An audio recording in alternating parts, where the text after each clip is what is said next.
The air at Versailles was thick with contradictions, where luxury and rot intertwined in unsettling harmony. One could imagine the pungent stench of urine and feces mingling with Europe's most extravagant perfumes, for behind gilded curtains, nobles relieved themselves in golden halls, and the grand marble corridors of Versailles often doubled as open-air latrines. On May 6, 1682, when Louis XIV, the Sun King, officially transferred his court to Versailles, he did not merely create the most dazzling palace in European history, but also one of the most unsanitary and revolting environments ever endured by the aristocracy. Behind the sparkling facade that awed kings and ambassadors lay a hidden world of filth, disease, and unthinkable degradation, making Versailles more than a palace. It became a failed social experiment where tens of thousands of nobles, servants, and officials were forced to live in conditions so vile they would have horrified even the poorest beggars of medieval Europe.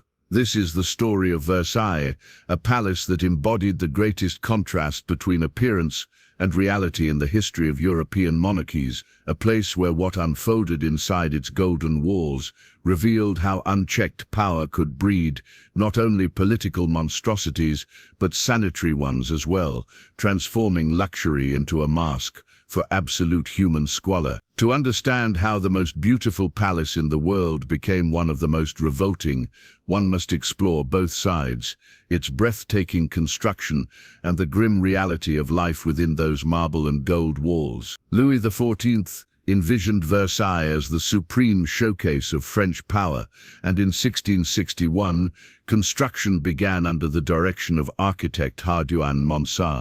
The goal was simple yet audacious, to build a palace so magnificent that it would outshine all of Europe, cementing France as the continent's cultural and political center.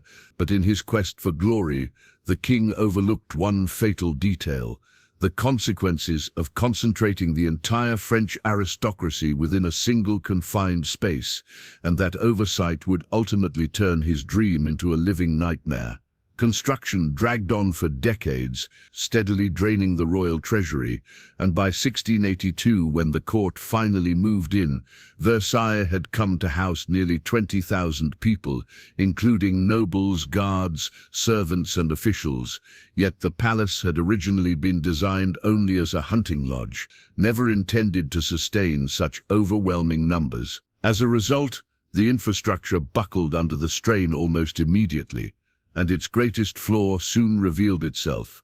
Versailles had no proper sanitation, no public latrines, no sewage system, and in fact, no plan whatsoever for handling the basic bodily needs of its thousands of residents. Obsessed with grandeur, the architects had dismissed such practical concerns as irrelevant, assuming that beauty alone would carry the day, but the results were catastrophic. With no facilities to rely on, both nobles and servants were forced to improvise, relieving themselves wherever they could behind stairwells, in shadowed corners, and even in the grand ceremonial halls, meant to symbolize the glory of the monarchy. The famous gardens designed by André Lenotre, admired throughout Europe as the pinnacle of landscape artistry, became little more than glorified latrines where visitors strolled among manicured hedges, now tainted by the pervasive stench of human waste. The situation worsened dramatically in the winter of 1683,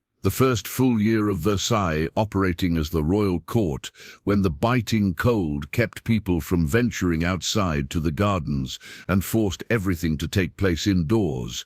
Corridors reeked, staircases were slick with filth, and the noble salons carried an unmistakable stench, so pervasive that contemporary witnesses described it as nearly impossible to walk through the palace without stepping in excrement, a condition that even the most hardened courtiers found visibly repulsive. This foulness did not stop at the palace walls, but seeped into every ritual of court life, including the king's celebrated morning ceremony, the lever du roi. Where hundreds of nobles crowded into his chamber to witness Louis XIV awaken and dress, what had been intended as a majestic spectacle of royal grandeur quickly devolved into an ordeal for the senses, as the body odor of dozens of unwashed aristocrats mingled with the omnipresent stench of excrement, creating an almost unbearable atmosphere. Madame de Maintenon, Louis's secret second wife, described the horror in her private letters, confessing that it was nearly impossible to preserve even the slightest semblance of cleanliness in such revolting conditions.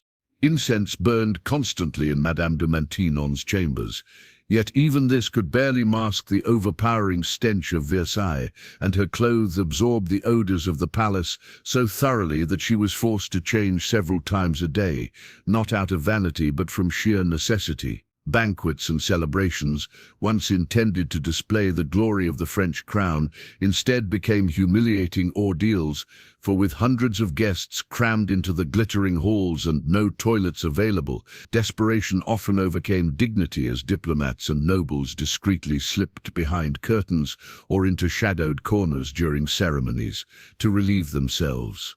The Duchess of Orléans, the king's sister-in-law, recorded one particularly scandalous incident in her diary.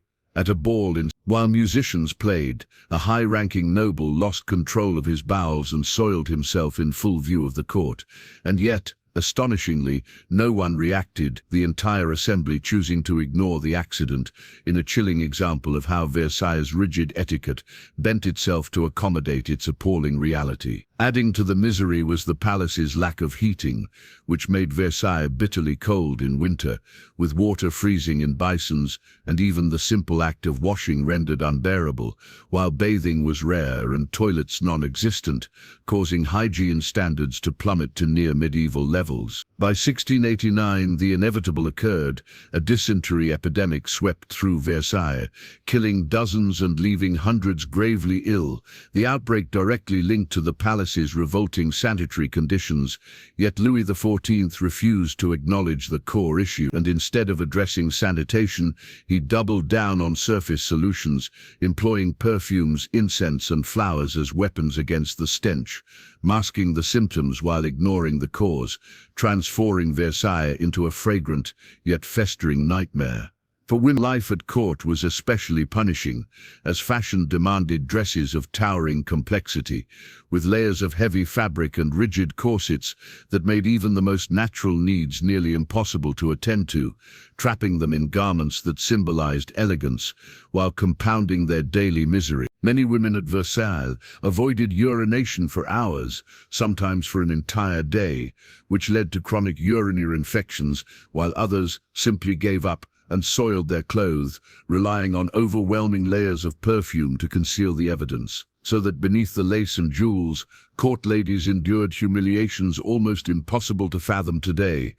Even the act of eating at Versailles carried hidden dangers, for the kitchens, located far from the main halls, were connected by long corridors that reeked of sewage, and food transported along these passageways frequently became contaminated, leading to common cases of food poisoning that only worsened the cycles of illness plaguing the palace's population. Yet despite the discomfort and danger, nobles rarely complained, for to live at Versailles was to bask in the radiance of the king, and the price of privilege was silence, even if it meant enduring filth that could sicken or kill. As the years passed and the reign of Louis XIV gave way to his successors, the problems of Versailles did not vanish, but instead festered, the Golden Palace remaining breathtaking on the outside, while within its walls filth and disease clung like constant companions. By the 18th century, Versailles had become a cautionary tale.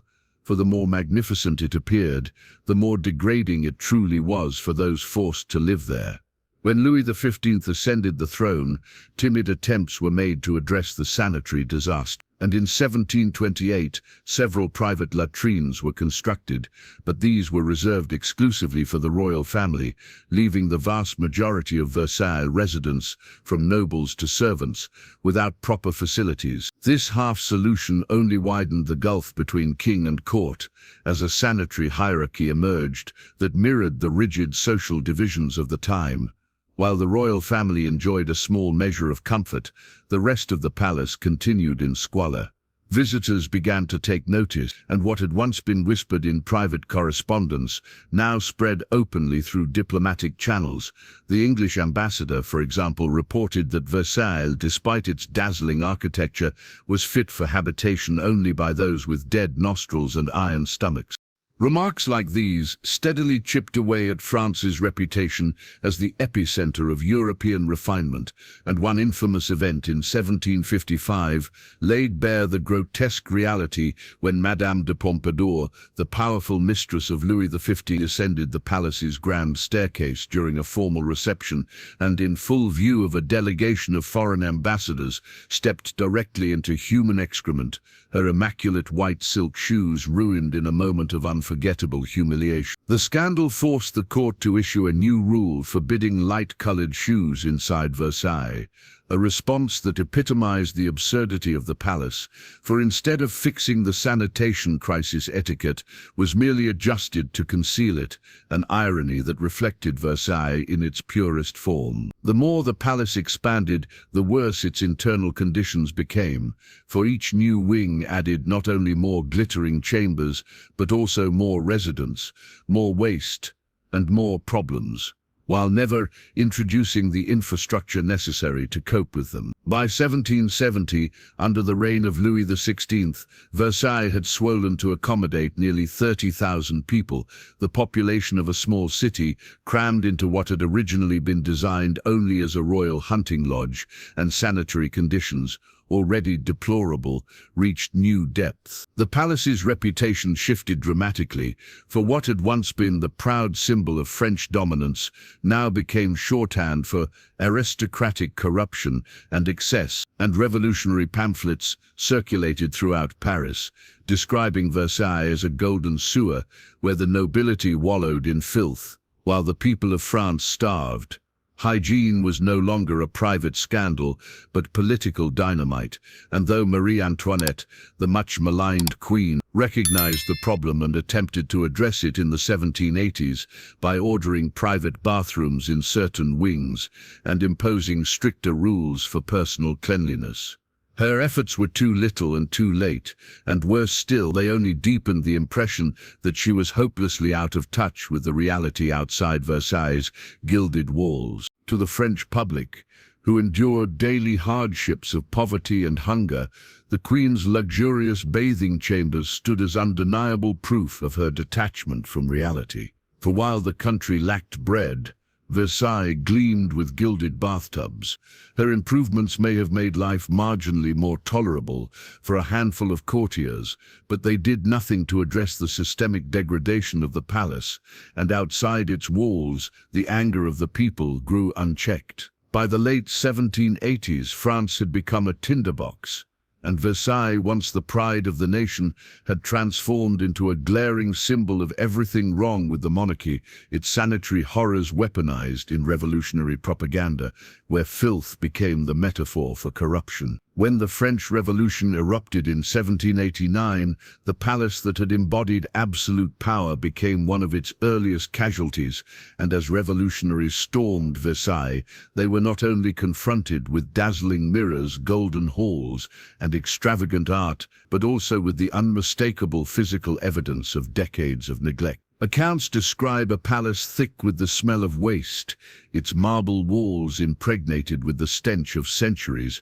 and as the revolutionaries explored, they uncovered what the monarchy had long ignored: human waste packed into corridors, staircases, and noble chambers. Workers tasked with cleaning after the royal court's flight removed literal tons of accumulated filth, and the decontamination took months, revealing just how biologically hazardous Versailles had become.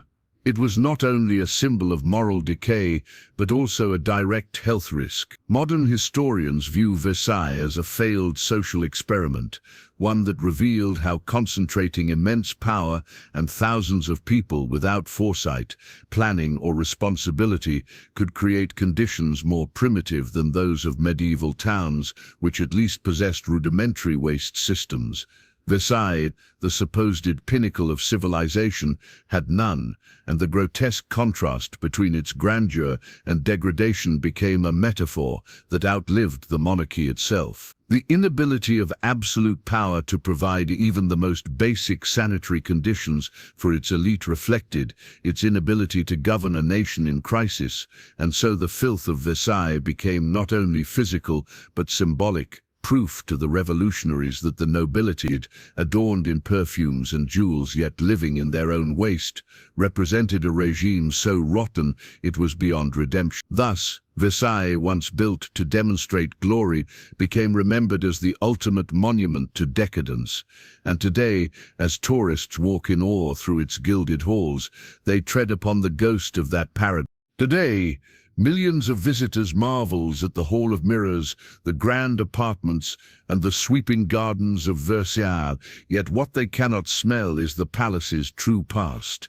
For the years of stench have been scrubbed away, the waste disposed of, and the marble polished clean. Still, the documents, diaries and reports remain, preserving the memory of how even the most glittering appearances can conceal revolting truths, reminding us that civilization is not measured by gold ceilings or ornate gowns, but by the dignity and health a society guarantees its people, and that power without responsibility can turn the grandest dream into a nightmare. Versailles itself is proof. For when the revolution finally swept away the monarchy, the palace was left standing, majestic in form, but hollow in meaning. What had once been the greatest symbol of royal power, now standing as an empty shell, echoing with decay. No longer did it dazzle Europe's rulers. Instead, it served as damning evidence of the arrogance, blindness, and detachment of a monarchy that had lost all sense of reality. For the people of France, Versailles was never merely a gilded residence, but rather a golden coffin for a rotten system, and in the months after the royal family abandoned it, workers set out to reclaim the palace from centuries of filth in a task so staggering it exposed Versailles' final humiliation.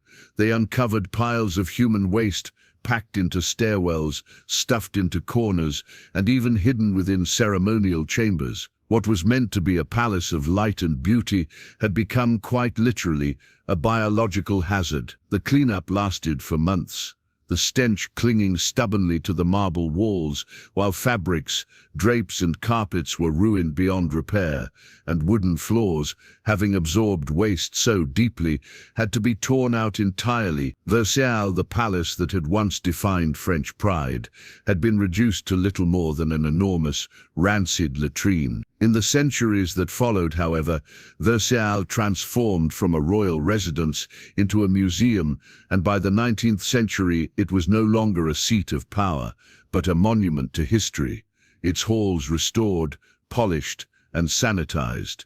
Today, when tourists wander its gleaming galleries, they encounter a Versailles carefully curated to inspire awe, but beneath its polished surface lies a forgotten truth. The Versailles we visit today is not the Versailles of Louis XIV or Marie Antoinette, for the smells, the filth, and the indignities that once defined its daily reality have all been erased. What remains of Versailles today is a sanitized ghost, stripped of the grime that once defined daily life within its walls.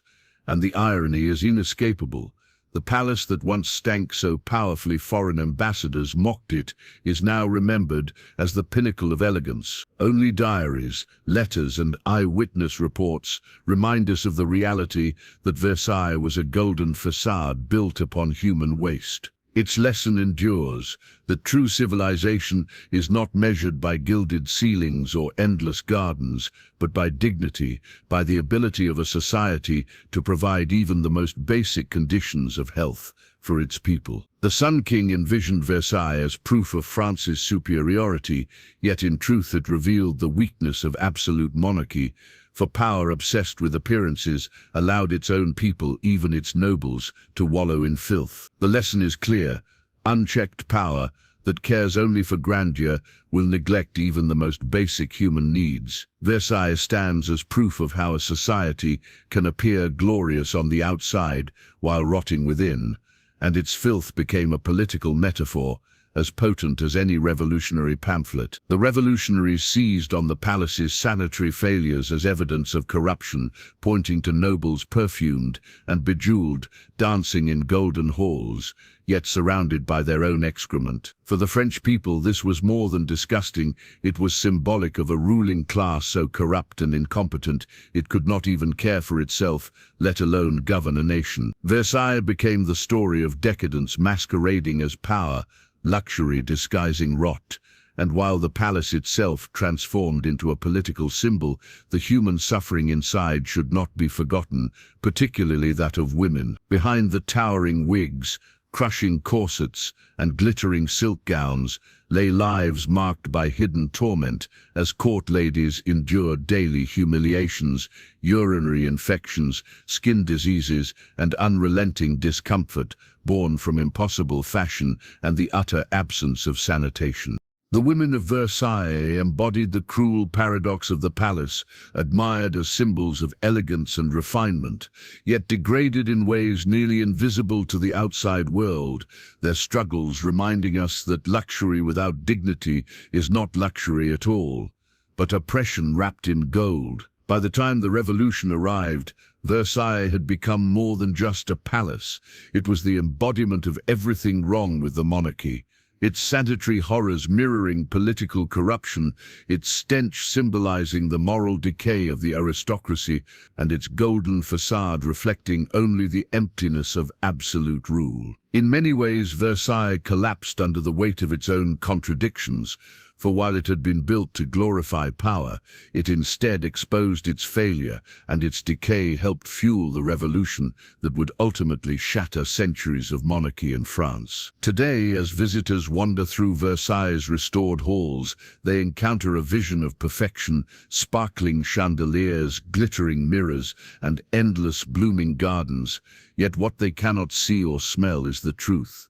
For the Versailles of history was not a palace of heaven, but one of rot. This contrast is precisely what makes Versailles so important.